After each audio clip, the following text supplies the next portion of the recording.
The Yankees dropped the final game of their three-game series with the Pirates in the Steel City. 5-4 was the loss on Sunday. So let's talk some Bronx Bombers baseball. We're going to do it with the Yankees beat writer for the New York Post. His name is Greg Joyce, and he joins us from PNC Park in Pittsburgh. Greg, how are you doing? I know the weather wasn't great in Pittsburgh today, but it's not about to be great where you're about to go next. We'll get to that, but how you doing?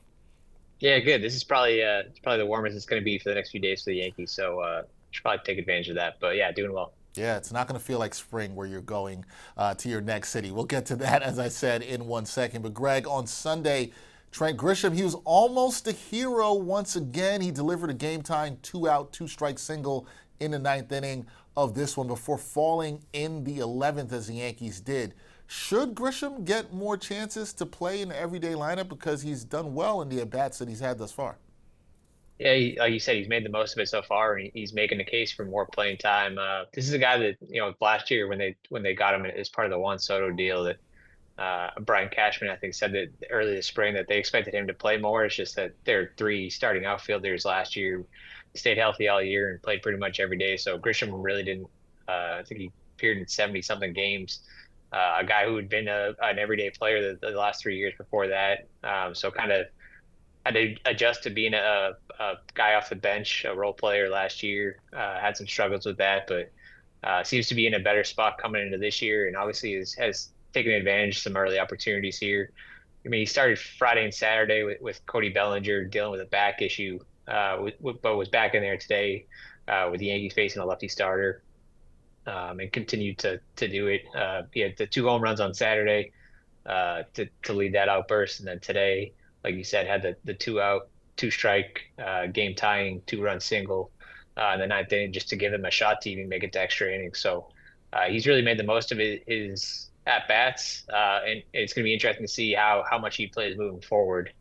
Just because Ben Rice at DH has been one of the Yankees' best hitters. He's been killing the ball pretty much every time it's touched his bat. So if he's getting the bulk of the at bats at DH, that means Aaron Judge is going to be in right field instead of DH. That means Cody Bellinger is going to be in center on most occasions, and Jason DeBiggins in left. So, and he's been hitting the ball a bit better here lately. So it's going to be interesting to see how Aaron Boone kind of balances all that. But Grisham has certainly made a case for more playing time, and obviously brings some premium defense in center field too. So.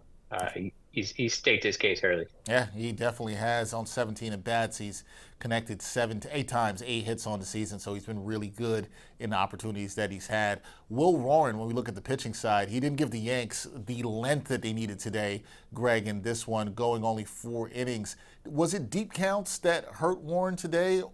And also I'd ask this, do the Yankees need their starters to begin to give them a little bit more in terms of innings right now? Is that something that's needed out of the Yankees starting rotation? Yeah, that would certainly help. Obviously, these guys are still kind of finishing up their build off, so that no one's going to be expected to be going 8-9 innings at this point. But they have had a number of shorter starts. Marcus Stroman yesterday went 4 innings. Will Warren today went 4 innings. So over this next week or two, you'd hope that some of these guys can get more consistently into the 5th, 6th, 7th, maybe 7th innings, just to take some slack off some of the work off the bullpen, which is pretty well here early on. But obviously, if you ask too much of them or too early, that might come back to hurt them. For Warren today, he cruised. He went 8 up, 8 down, and then he walked Isaiah Kiner-Falefa with 2 outs in the 3rd inning, which will often come back to hurt you, when it did with Warren. Let the 2 runs in that inning, and then just some deep counts in the 4th again. Or he had deep counts for most of his outing, but again, it got back to him in the 4th inning, and it just drove his pitch count up. I think he threw 30 pitches in the first 2 innings, then 37 in the 3rd inning alone. So by the time he got through the 4th, he was at 87 pitches. So it kind of just limited what he was able to do there.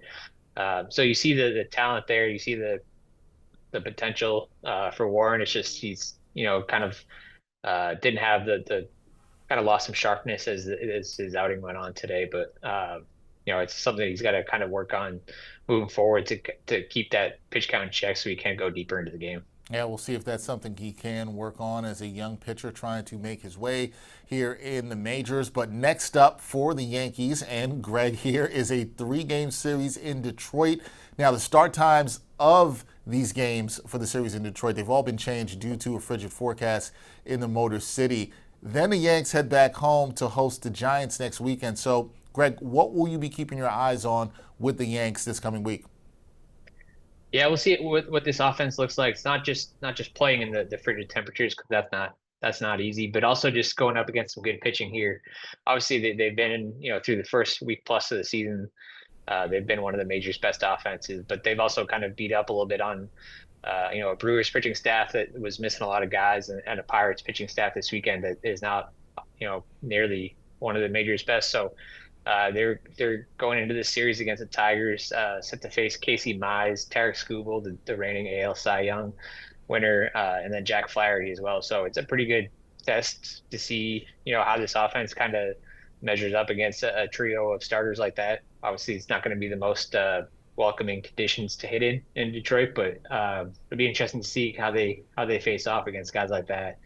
Obviously, you can only just because the guys that they faced to this point haven't been a lot of big names, nothing they can do about that. You got to hit against who you're facing, but it'll be a good test just to see how real this early season offense is. Obviously, everything's still a small sample size in the first week plus 9 games, so we'll see where they head from here. Heading into Detroit to face that trio. Yeah, should be very interesting to see. You know what's good, Greg? We just talked about the Yankees for a video this week, and we did not even mention, until I'm about to do it now, torpedo bats. See, it's nice that we didn't even have to talk about that at all whatsoever. What a difference a week makes. What a difference a week makes indeed. You are right about that. And look, you're going to have to bring out the winter coat, which I'm sure you did not expect to do in April, spring now, and you got to bring out the winter coat in Detroit. So. Yeah, it's back home, so it'll be nice and well rested there. But we'll make it work. You'll make it work. Safe travels and stay warm. That is Greg Joyce, the Yankees beat writer for the New York Post, joining us. He'll be covering the Yanks in Detroit, and obviously when they get back home to the Bronx against the Giants. Greg, thanks, man. Stay warm and be well. We'll talk soon. You got it. Thanks, Dexter.